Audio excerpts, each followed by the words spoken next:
عزیزانو، انسان چې د الله عزوجل عظمت ته وګوري، دا د الله عزوجل خدایي بزرګي، د الله عزوجل شان، او بیا وروسته خپل حقیقت او ماهیت ته وګوري چې زه څومره یو کمزوري مخلوق یم، نو په دې کوتا فکر او عقل کې دا خبره ورپیدا سي چې واقعتاً د داسې لوی رب ذوالجلال له طرفه زموږ پر ذمه باندې خامخا یو حق د حقوقو څخه شته چې هغه مو خالق دی، موږ یې مخلوق یو، هغه مو مالک دی، موږ یې مملوک یو، هغه مو رازق دی او موږ یې مرزوق یو. نو داسې رب خامخا یو حق لري. هغه حق د الله عزوجل څه دی؟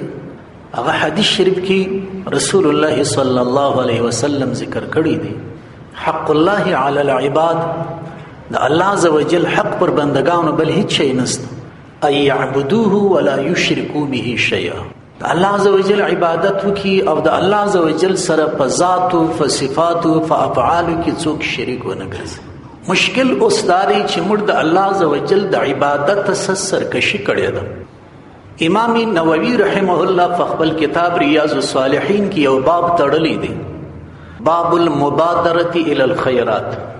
دا باب ثابت دی په بیان کې د بیړی عجلی تلوار د خیر وکړو.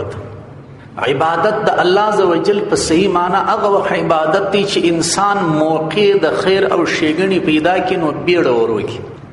د مثال په ډول اوږدې شپې دي، د ماخستن جماعت دی وکړي، سنت وتر دی وکړل، د شپې 3 بجې 4 بجې دي، د خیر موقع ده، لیکن موږ خو یا راکښېنو نه که راکښېنو ساته چې موږ تلو بابا ته ودرې ډبړی لا ګرځه په ګیر کې د تهجد موقع ولاړه.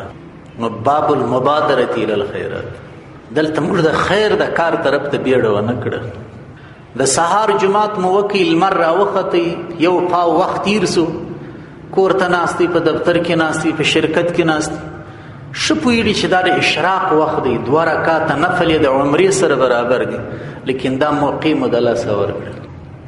نو خو د خیر په کار کې بیړه نه سول. آیت مبارکه کې الله عزوجل د همدغه مقصد طرف ته موږ رابللي چې ای زما بندگانو د خیر موقع د لاسه مه ورکوئ. وسارعوا الى مغفرة من ربكم وجنة، تاسې بیړه او عجله او تلوار وکړئ د الله عزوجل د مغفرت طرف ته، وجنة او د داسې جنت طرف ته بیړه وکړئ، عرضها السماوات والارض، دا هغه عرض بر او پلنوالی دونه دی لکه و اسمانونه او مځکې چې بغل پر بغل کښېږدي. نو چې بر یې دونه دی نو طول بیا څونه